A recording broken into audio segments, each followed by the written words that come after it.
In a world of constant surveillance, जहां पर satellites जो हैं वो एक लाइसेंस प्लेट को आसमान से रीड कर सकती है और देख सकती है, तो इस जदीद दौर के अंदर एक जहाज कैसे पॉसिबल है, कैसे मुमकिन है कि इसको रडार डिटेक्ट नहीं कर सकती। हम बात कर रहे हैं B-2 स्पिरिट बॉम्बर जहाज के बारे में, जो कि आसमान के ऊपर एक कोस्ट बन जाता है।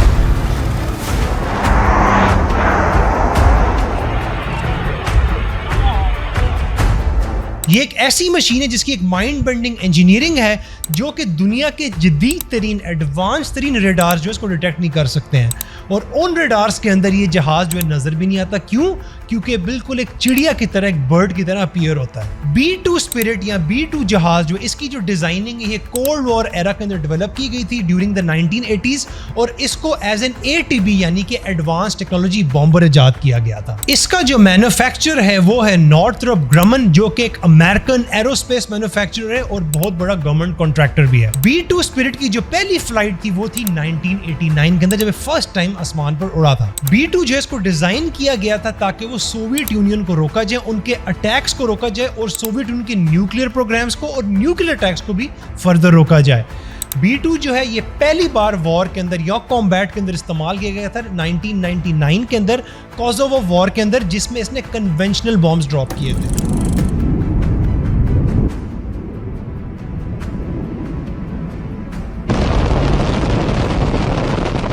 अगर हम थोड़े से इस जहाज के फैक्ट्स के बारे में मजीद बात करें, सो इसका जो विंग स्पैन है वो तकरीबन 172 फीट है। इसकी जो लेंथ है जहाज की वो 69 फीट है। इसकी जो हाइट है वो 17 फुट है, और इसकी जो मैक्सिमम रेंज है विदाउट रीफ्यूलिंग यानी कि एक फुल फ्यूल के अंदर जो है जा सकता है, सफ़र कर सकता है, वो तकरीबन 11,000 किलोमीटर है। और इसकी जो मैक्सिमम स्पीड है जिस पे चल सकता है, उड़ सकता है, वो 1000 किलोमीटर फी घंटा की रफ्तार है। और इसका जो मैक्सिमम पेलोड कैपेसिटी कहते हैं कि जिसमें मैक्सिमम वेट कैरी कर सकता है, वेपन्स कैरी कर सकता है, बॉम्ब्स कैरी कर सकता है, वो 18,000 kg है। इसके अंदर ये कन्वेंशनल और न्यूक्लियर वेपन्स दोनों कैरी कर सकता है।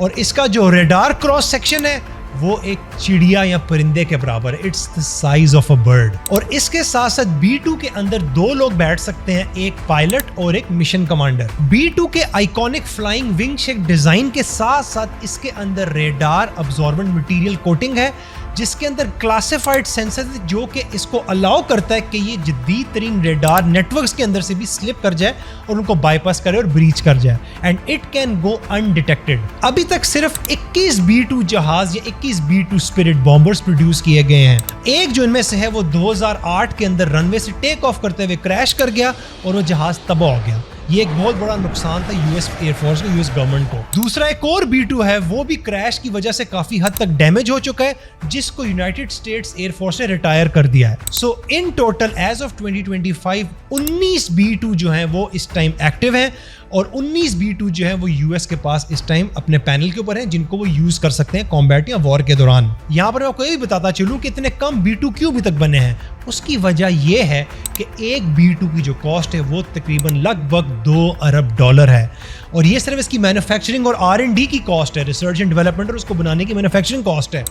उसके साथ साथ इसकी एक और कॉस्ट है ऑपरेटिंग कॉस्ट, जो इसकी मेंटेनेंस कॉस्ट है। तो एक B-2 पे अंदाजन लगभग $40 मिलियन पर ईयर हर साल खर्चा होता है सिर्फ इसको मेंटेन करने का, इसकी मेंटेनेंस के ऊपर। सो आप सोच सकते हैं कि ये दुनिया का one of the most expensive जहाज है, और इसका जो क्रैश है, जो लॉस है, वो भी बहुत ही एक्सपेंसिव क्रैश है।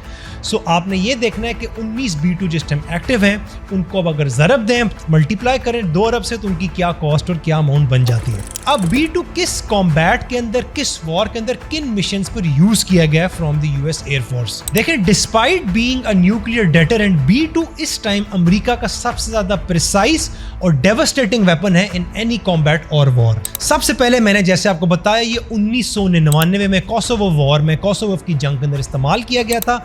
ये इसका पहला कॉम्बैट का डेब्यू था, पहली बार ये इस वक्त इस दौरान कॉम्बैट में इस्तेमाल किया गया था।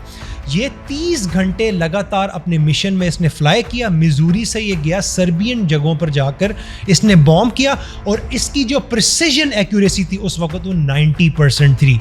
और इस दौरान कोई इनको एयरक्राफ्ट लॉस नहीं हुआ, कोई डिटेक्शन नहीं हुई रडार के ऊपर, और यूएस को किसी B2 को कोई लॉस या डैमेज नहीं पहुंचा। उसके अलावा 2001 की जो अफगानिस्तान की वॉर थी, वॉर ऑन टेरर, अफगानिस्तान की जंग थी, उसके अंदर B2 इस्तेमाल किया गया।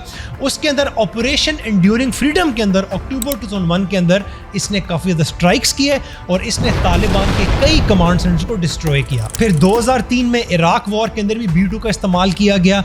इसने बगदाद की जो लीडरशिप है और वहाँ पर जो कमांड बंकर्स हैं, operating hours of the Iraq war, उसके अंदर इसने स्ट्राइक की और काफ़ी तबाही की। फिर लीबिया की जो जंग थी 2011 की, उसके अंदर B2 ने 45 एयरक्राफ्ट शेल्टर को सिंगल रात के ऑपरेशन के अंदर, जिसको ऑपरेशन ओडेसी डॉन का नाम दिया गया है, उसके अंदर तबाह किया। उसके अलावा अभी रिसेंटली जो ईरान की जंग थी 2025 की, उसके अंदर 22 जून को रात को 2 बजे B2 ने फिर से ग्लोबल हेडलाइंस बनाई और ये लेटर कंफर्म कर दिया गया था ऑपरेशन मिडनाइट हैमर ने, जो कि इस ऑपरेशन का नाम रखा गया था यूएस की जानिब से। और according to reports 7 B2 spirits जो थे वो अमेरिकन एयरफोर्स की बेस से लॉन्च किए गए थे, जिन्होंने ईरानियन एयर स्पेस को अनडिटेक्टेड एंटर किया और उन्होंने 14 मैसिव MOPs, जिनको हम कहते हैं मैसिव ऑर्डिनेंस पेनिट्रेटर्स, जो कि 20 फुट लंबे 30,000 पाउंड वजनी बंकर बस्टर बॉम्ब्स थे, उन्होंने ड्रॉप किए ईरान के की न्यूक्लियर एनरिचमेंट साइट्स के ऊपर। और according to reports within just a few minutes, कुछ ही लम्हों के अंदर मल्टीपल अंडरग्राउंड न्यूक्लियर फैसिलिटीज जो हैं वो कंप्लीटली तबाह हो गई थी ईरान की, और जो जहाज थे B2 वो निकल गए वहां से अनडिटेक्टेड, अनटच्ड। और जो ईरान का रेडार सिस्टम था, एयर डिफेंस सिस्टम था, वो कंप्लीटली बाईपास हो गया था। 30,000 पाउंड वजनी बंकर बस्टर बॉम्ब्स। अब ये जो बंकर बस्टर बॉम्ब है या जिसको MOP कहते हैं, ये क्या चीज होती है? ये एक ऐसा बॉम्ब है जो कि जमीन के अंदर 200 फुट तक नीचे जा सकता है। जितनी मर्जी कंक्रीट हो, जितना मर्जी हार्डन्ड सॉइल हो, हार्डन्ड कंक्रीट हो, ये इसको पेनिट्रेट के नीचे तक जाता है। और ये एक्सक्लूसिवली जो है B2 स्पिरिट इस वक्त कैरी कर सकता है। और इस जो मिशन है, जो इनका ईरान का मिशन था, ये 36 घंटे का एक राउंड ट्रिप था। आपने अभी जाना कि B2 स्पिरिट क्या है, ये किस किस्म के वेपन्स कैरी कर सकता है, न्यूक्लियर नॉन न्यूक्लियर दोनों वेपन्स कैरी कर सकता है, और इसके क्या की कैरेक्टरिस्टिक्स, क्या की फीचर्स हैं, और ये किन किन वॉर्स में, कॉम्बैट्स में इस्तेमाल किया गया है। देखिए 3 डेकेड से ज़्यादा हो चुके हैं, 35 साल से ऊपर हो चुके हैं जब पहला B2 जो है उसने अपनी पहली फ्लाइट ली थी। जो यूनाइटेड स्टेट्स एयरफोर्स है ये मॉडर्नाइज कर रहा है अपने फ्लीट के ऊपर, ये अपनी कम्युनिकेशंस को अपग्रेड कर रहा है, रडार और डिफेंस सिस्टम्स को अपग्रेड कर रहा है। लेकिन जो फ्यूचर है वो बिल्कुल अब करीब आ रहा है और सुनने में आ रहा है कि जो B-21 रेडर है, एक और जदीद जहाज है, एक और जदीद स्टेल्थ बॉम्बर है। ये स्मॉलर है, चीपर है, मोर अडेप्टेबल स्टेल्थ बॉम्बर है और ये जो है तकरीबन 2027 के अंदर सर्विस के अंदर आ जाएगा और इवेंचुअली 2032 के अंदर अकॉर्डिंग टू रिपोर्ट्स और according to the US air force ये B2 को कंप्लीटली रिप्लेस कर जाएगा और B2 तब जाकर शायद कंप्लीटली रिटायर हो जाए। As of 2025, B2 remains the only operational aircraft जो कि हार्डन्ड बंकर्स को पेनिट्रेट कर सकता है, जमीन के अंदर जा सकता है, कंक्रीट को पेनिट्रेट कर सकता है और ये दोनों न्यूक्लियर और कन्वेंशनल स्ट्राइक कर सकता है दुनिया में कहीं पर भी। और B2 इस वक्त भी एक गोल्ड स्टैंडर्ड है एविएशन के अंदर और ये एक टेक्नोलॉजिकल गोस्ट है जो कि आसमान पर खामोशी से चलता है, फ्लाई करता है और ये स्ट्राइक करता है कोई भी वार्निंग साइन दिए बगैर। ये जो B2 स्पिरिट है ना, ये जहाज से बढ़कर एक चीज है, ये एक सिंबल है स्ट्रेटेजिक और टेक्नोलॉजिकल डोमिनेंस की, एस्पियोनाज की, प्रिसीजन की और एक अनस्टॉपेबल फोर्स की। आप क्या समझते हैं कि क्या B2 स्टेल्थ जो है आसमान का बादशाह है अभी भी, या किसी और कंट्री के पास, किसी और नेशन के पास इससे ज़्यादा जदीद और एडवांस टेक्नोलॉजी है जो कि इसको कम्पीट करता है और सरपास करता है? और क्या आपके ख्याल में फ्यूचर में जो B-21 रेडर आ रहा है वो B2 को कम्प्लीटली ऑब्सोलीट कर देगा और उसको कम्प्लीटली सरपास कर देगा या नहीं? और आप नीचे मुझे कमेंट्स में ज़रूर बताइएगा कि मेरा अगला टॉपिक कौन सा हो जिसके ऊपर मैं केस स्टडी या वीडियो बनाऊं।